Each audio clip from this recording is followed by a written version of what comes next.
माननीय अध्यक्ष महोदय, ये छत्तीसगढ़िया सरकार तत्कालीन का मुख्य रहते थे, इस प्रश्न को पूछने में और मजा आता। रायपुर स्थित सेवाग्राम की वित्तीय भौतिक स्थिति में मेरा एक प्रश्न है माननीय अध्यक्ष महोदय। मैं आपको इसकी एक लाइन में बिना समय खराब किए पृष्ठभूमि बताता हूं। पिछली सरकार में लोक धन का कैसा दुरुपयोग किया गया, बिना किसी उसके आपको एक दो उदाहरण बता देता हूं। इंटरनेशनल बोर्डिंग स्कूल एनआरडीए में अब वो जैसे 700 लोगों की क्षमता बना रहे हैं, तो उसका हॉस्टल बना है 350 लोगों का। वो कब शुरू होगा, कैसे शुरू होगा, कोई नहीं जानता उसको। अंतर्राष्ट्रीय टेनिस अकादमी बना के उसमें 22 करोड़ रुपया खर्च कर दिए गए। वो कैसे चलेगी उसको भगवान नहीं जानता अभी। अब उसी क्रम में ये आया है, क्या बोलते हैं उसको, सेवाग्राम। मैं माननीय मंत्री जी से ये जानना चाहता हूं, सेवाग्राम के लिए आपने 129 करोड़ रुपये लगभग स्वीकृत किए, जिसमें 104 करोड़ रुपया व्यय हो गया। तो ये सेवाग्राम है क्या चीज? आपने लिखा ये किया जाएगा, वो किया जाएगा, लेकिन क्या किया जाएगा नहीं बताया। अब राम राज्य भी लिखा है इसमें आपने, तो राम राज्य कैसा था उसमें कल चर्चा कर लेंगे अपन। आज नहीं करते हो राम राज्य कैसा था उसमें। तो ये राम के नाथ झंडा बजरंगबली रिसा है होकर चोरी कर ले हुआ था। ये आपने लिखा है आजादी की लड़ाई, तो विजिटर प्लेयर्स हम कलाकार रहेंगे, तो कलाकार नेता प्रतिपक्ष जी भी हैं, वो रहेंगे कि वो यादव जी भी कलाकार हैं, वो दिलीप कुंवर सिंह निषाद सब कलाकार हैं। ये लोग तो व्यक्तिगत रूप से कलाकार हैं, आपके पूरा खानदान कलाकार है, पूरा खानदान। फर्जी कलाकार कौन है ये भी बता दीजिए। अजय जी, ये बात तो सही है, लेकिन उन खानदान के अमर लोगों के लिए आपने कुछ नहीं किया। उन्हीं के छत्र छाया में आप पले बढ़े ले, उन्हीं का राजनीति सीखे। अभी प्रश्न किया था वो वासुदेव चंद्राकर के बाद और कलाकार बहुत सारे। महासिंह दाऊ का आपने क्या किया बता दीजिए, वो भी मेरे रिश्तेदार हैं उसी भाई के। लक्ष्मण जी के लिए आप दोनों इस प्रकार बात करते रहेंगे, ये क्या उचित है? मंत्री जी बैठे हैं, आपको जो बोल रहा है आसंदी के माध्यम से बोलिए और कृपया प्रश्न करिए। आप प्रश्न में तो हमेशा विवरण बहुत हो गया, प्रश्न में आइए। ये सब खानदान में उलझ गए। माननीय अध्यक्ष महोदय जी, आप एक कलाकार हमारे अनुज शर्मा जी हैं, उनको तो आप कुछ ले नहीं रहे हैं प्रश्नकाल में। कलाकार बन रहे हैं, खानदान का विषय आ रहा है पूरा, ये आपस में अलग से। ये तो कलाकारी की बात छोड़िए चंद्राकर जी, माननीय अध्यक्ष महोदय, ये दोनों रिश्तेदार हैं और दोनों के दोनों कलाकार हैं। नहीं, हम इसमें मैं खंडन कर देता हूं, हम रिश्तेदार नहीं है, पर उनके चाचा जी मेरे गुरु हैं, ये मैं स्वीकार करता हूं। जी जी, उनके चाचा जी मेरे गुरु हैं। गुरु भाई हो गए। ये कैसा, आप भी उससे मिलिएगा डॉक्टर साहब, बहुत ऊंचे दर्जे के। चलिए प्रश्न में आइए। माननीय मंत्री जी, तो इसके अभिप्राय क्या थे, बनाने के उद्देश्य क्या थे, और इतनी राशि व्यय की गई, वो बाकी शेष राशि का क्या उपयोग होगा? और स्पेसिफिक जैसे मैं कुछ शब्द में, आपने फ्रीडम वॉक एवं राष्ट्र निर्माण की प्रक्रिया, तो राष्ट्र ये क्या है, इसका मतलब क्या है ये बताइए, थोड़ा समझाइए। राम राज्य की संकल्पना, ये क्या है राम राज्य? माने आप कुछ भी लिख देंगे एक लाइन और उसमें राज्य का 125 करोड़ रुपया फूंक देंगे, ये तो अस्वीकार्य है। या तो आप एक दो कॉन्सेप्ट को बताइए, सदन जानना चाहते इस बात को, फिर मैं आगे पूछूंगा। या नहीं तो बाद में आप रखेंगे पूरे कॉन्सेप्ट को, जिसके कारण राज्य का 125 करोड़ रुपया फूका गया, ये बताइए।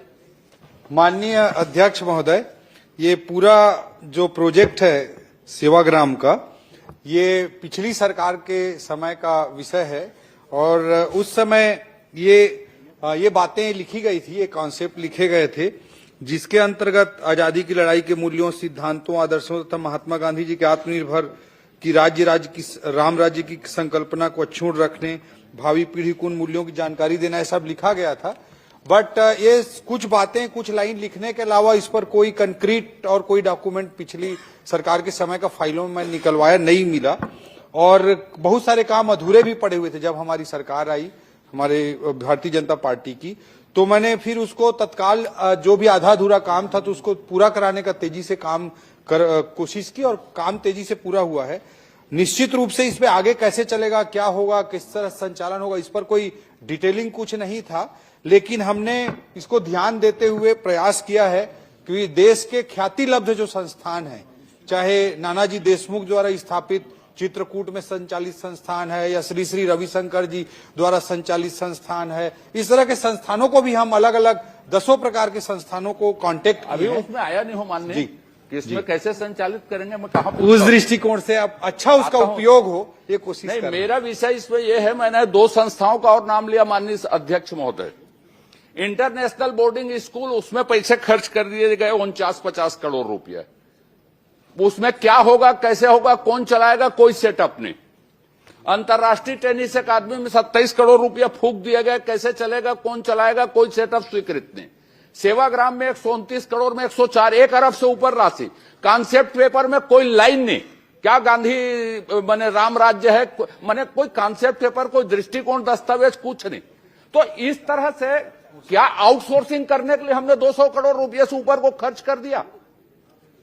क्या ऐसा पर आप वित्त मंत्री हैं, इसलिए मैंने एनआरडीए के भी हैं, क्या ऐसी राशि खर्च की जा सकती है कि बिना कॉन्सेप्ट पेपर के, बिना सेटअप के, बिना कोई उसके दृष्टिकोण के इतनी राशि खर्च कर दी गई? उसके चलाने के कुछ सिस्टम अभी तक तय नहीं। मैं तीनों संस्थाओं के नहीं है, मैं तो आप प्रश्न एक ही में। तो क्या ये अनियमितता की श्रेणी में आता है कि नहीं आता है, ये बताइए। बिजनेस रूल के खिलाफ है कि नहीं है, ये बताइए। वित्तीय जो बजट अधिनियम है उसके खिलाफ है कि नहीं है, ये बताइए मुझको। माननीय अध्यक्ष महोदय, एक और संस्था का जैसे कि सम्माननीय सदस्य ने जिक्र किया इंटरनेशनल स्कूल का, वो भी काफी बड़ा कैपिटल एक्सपेंडिचर वाला प्रोजेक्ट रहा है, वो भी पिछली सरकार के समय का ही है। और उसका भी कैसे संचालन होगा, जैसे सम्माननीय सदस्य ने चिंता जाहिर की है, वो निश्चित रूप से बड़ी चिंता है। और जब भी हम सरकारी बजट का प्रयोग करते हैं, जब भी हम लोक धन का उपयोग करते हैं, तो उससे ज्यादा से ज्यादा आउटपुट कैसे, आउटकम कैसे आए, उस दिशा में हमको सोच करके करना चाहिए। और नियमों में भी इस तरह की बातें निश्चित रूप से हैं। तो हमारी सरकार आने के बाद चाहे सेवाग्राम हो, आप कैसे चलाएंगे मैं बाद में पूछूंगा। आपने स्वीकार किया लोक धन में आउटकम का ध्यान रखा जाता है। मैंने वही पूछा कि आपके बजट अधिनियम में, आपके बिजनेस रूल में, आपके 200 करोड़ रुपए में इसी 129 करोड़ रुपए मान लीजिए ये खर्च कर दिए गए बिना किसी योजना के, तो इस पर कार्रवाई बनती है कि नहीं बनती है? किन किन नियमों का उल्लंघन हुआ है कि नहीं हुआ, ये मैं पहले जानना चाहता हूं, फिर आप संचालन कैसे करेंगे उसको पूछूंगा।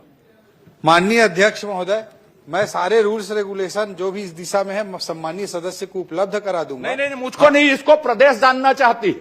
200 करोड़ रुपया किसी व्यक्ति की स्वेच्छाचारिता के में नहीं खर्च किया जा सकता। किसी की इच्छा सम्मान करने के लिए लोक धन नहीं है।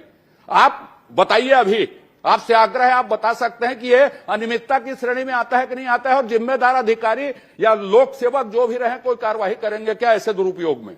माननीय अध्यक्ष महोदय, दोनों प्रोजेक्ट जो सम्मानीय सदस्य ने चिंता जाहिर की, गिराया मैं एक आपके बाहर है अंतर्राष्ट्रीय टेनिस अकादमी जी, 3 प्रोजेक्ट की चर्चा की है सम्मानीय सदस्य ने अध्यक्ष महोदय। तीनों के तीनों पिछली सरकार के समय के विषय हैं। और मैं निश्चित रूप से, मैंने जैसा कहा कि जो भी नियम कानून उपलब्ध है मैं सम्मानीय सदस्य को भी करा दूंगा। और निश्चित रूप से कोई भी लोग धन का व्यय करते हैं तो उसका ज्यादा से ज्यादा लोकहित उससे सुनिश्चित होना चाहिए। पिछली सरकार के समय क्या सोचकर उसको बनाया गया, क्या सोचकर किया गया, वो मैं नहीं जानता, लेकिन फिर आपके माध्यम से मैं सदन को अवगत कराना चाहूंगा कि उसका बेस्ट कैसे उपयोग हो सकता है। हमारी सरकार के अलग अलग विभाग उस पर जरूर प्रयास कर रहे हैं। शिक्षा विभाग के माध्यम से स्कूल का संचालन होना है। माननीय, आप ठीक बोल रहे हैं। मेरा ध्यान, आप चलाएंगे, चलेगा, वो सब चीजें ठीक है। मैं तो एक बात जानना चाहता हूं, सिर्फ उसको बता दीजिए कि क्या बिना सेटअप, बिना योजना, बिना किसी उद्देश्य के एक नाम में सेवाग्राम बनेगा, इसमें 200 करोड़ रुपया किन नियमों के तहत? मैं उन नियम को मेरे को उपलब्ध क्यों कराएंगे? आप तो ज्ञानी हैं, मैं भी ज्ञानी मानता हूं आपको, मजाक में नहीं बोल रहा हूं मैं सदन में। तो उसमें क्या कार्रवाई बनती है जिम्मेदार लोगों के ऊपर? आपका बजट अधिनियम क्या बोलता है उसमें? आपके सिस्टम क्या बोलते हैं? बिजनेस रूल बोला कि हम सेवाग्राम बनाएंगे, 200 करोड़ रुपया जनता फूंक दिया हमने स्कूल में और उसमें, और कहेंगे कि नियम हम बाद में बताएंगे। तो हाउस किस लिए है, विधानसभा किस लिए? इसीलिए है कि आप जनता के सामने ये आए और इसकी पुनरावृत्ति भविष्य में मत हो। शासन जनता की इच्छाओं का सम्मान करे, किसी एक व्यक्ति की इच्छा का सम्मान करना शासन नहीं है। तो इसको सुनिश्चित करेंगे क्या आप, ये बताइए। जांच और सुनिश्चित कार्रवाई के भविष्य में ये न, यदि नियम में नहीं है तो इसको सुधारा जाएगा। ये कुछ कांक्रीट घोषणा कीजिए। जवाब माननीय अध्यक्ष महोदय, ये स्वेच्छाचारिता, एक व्यक्ति के स्वेच्छाचारिता, ये सब बातें आ रही है। आप स्पष्टीकरण क्यों दे रहे हैं इसमें? है? आप क्यों स्पष्टीकरण दे रहे हैं? अभी प्रश्नोत्तर चल रहा है। मैं अध्यक्ष की अनुमति से ही बोल रहा हूँ। मैं अभी तो मेरा पूरा नहीं हुआ है माननीय अध्यक्ष महोदय। भाई मैं अध्यक्ष से अनुमति लिया, मैं अध्यक्ष बोल रहा महोदय हूँ। अभी तो मैं पूछ रहा हूँ, मेरा उत्तर आ जाए। और अध्यक्ष मैंने से किसी का अनुमति नाम से नहीं खड़ा लिया, हूं। किसी के ऊपर आरोप नहीं आपसे लगाया। अनुमति नहीं लगा- मैं तो नहीं बिजनेस रूल पूछा, मैं तो नियम प्रक्रिया पूछा। स्वेच्छाचारिता कोई असंसदीय भी नहीं है यदि आप स्पष्टीकरण दे रहे हैं। इतना ये ज्यादा ज्ञान होने से बहुत तकलीफ होती है अध्यक्ष महोदय। अरे आपके ज्ञान को तो प्रदेश भुगत रहा है 200 करोड़ को, मेरे ज्ञान को छोड़िए। आपको वही जानकारी आपको दे रहा हूँ, आपको स्मरण दिला रहा हूँ। माननीय अध्यक्ष महोदय, माननीय मंत्री जी है, मैं उनसे जानकारी लूंगा माननीय अध्यक्ष महोदय। मैं उसके अध्यक्ष बाद से मैं जान- किसी और से मैं जान अध्यक्ष- और किसी मैं आपको प्रक्रिया में बता आप ही नहीं रहा हूं। स्पष्टीकरण दे। अरे मैं आपको बता ही नहीं रहा हूँ, मैं तो अध्यक्ष। अरे आप क्यों स्पष्टीकरण दे रहे हैं? तो मैं कोई स्पष्टीकरण नहीं दे रहा हूँ। खड़े किस मैं- प्रक्रिया में? मैं मेरा अध्यक्ष की प्रश्न अनुमति चल से रहा खड़ा है। हूं। मेरा प्रश्न चल रहा है, फिर खड़े किस प्रक्रिया में? मैं अध्यक्ष की अनुमति से खड़ा हूँ और अध्यक्ष ने अनुमति जब दी खड़े है। होते हो तो बार बार आप कौन होते टोकने वाले? चलिए अब आप कौन होते टोकने वाले? मैं अध्यक्ष में अनुमति से खड़ा हूँ। मैं भी उसी तरफ देख के बात कर रहा हूँ, किसी दूसरे तरफ देख के बात नहीं कर रहा हूँ।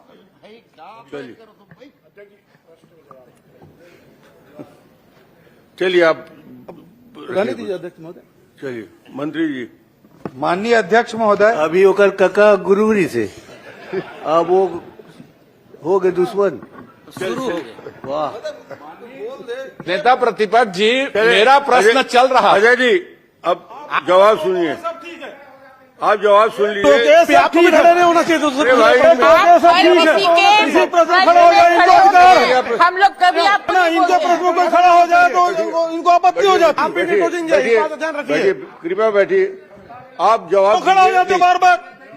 भूपेश जी कृपया बैठिए। माननीय अध्यक्ष चलिए महोदय, जवाब आ जाए। प्रश्न बहुत देर हो गया, जवाब दीजिए आप। माननीय अध्यक्ष महोदय, जो भी मैंने स्पष्ट किया है कि जो भी सारे रूल्स मैं सम्मानित सदस्य को उपलब्ध कराऊंगा और बिजनेस रूल के जो भी वायलेशन होंगे उसको भविष्य में भी कोई दूसरी सरकार भी ना करे, इस तरह की कोई मिस्टेक ना हो, इस तरह गलतियां ना हो, गड़बड़ियां ना हो, उसके लिए भी हम प्रयास करेंगे। और इसका बेहतर संचालन कैसे हो, जैसे स्कूल की बात आई है, शिक्षा विभाग का वो प्रोजेक्ट था, एनआरडीए उसमें एजेंसी थी, तो स्कूल शिक्षा विभाग भी उसकी चिंता करेगा। सेवाग्राम कैसे अच्छे संचालित हो उसकी चिंता एनआरडीए करेगा।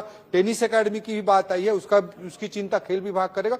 अच्छे तरीके से संचालित करके ज्यादा से ज्यादा लोकहित में आउटकम आए, परिणाम आए, इसकी जरूर चिंता करेंगे। माननीय सभापति महोदय, मैं आखिरी एक लाइन ये बोल रहा हूं कि आप ये सुनिश्चित करेंगे कि बिना सेटअप, बिना उद्देश्य, बिना कार्य के भविष्य में नियम में ऐसा प्रावधान करेंगे कि इस तरह की राशि व्यय न की जा सके। ये करेंगे क्या? निश्चित रूप से अध्यक्ष महोदय, सम्मानीय सदस्य का जो कंसर्न है बहुत इंपॉर्टेंट है। लोक धन का सही उपयोग होना चाहिए और इस संबंध में कोई भी प्रोजेक्ट पूरी स्पष्ट कंक्रीट प्लानिंग के साथ आए, इस दिशा में निश्चित रूप से सकारात्मक प्रयास करेंगे और आशाराम जरूर नेता। स्टेप लेंगे। अब आप किसी को भी मौका दें, मुझे आपत्ति नहीं। माननीय अध्यक्ष जी। बीच में किसी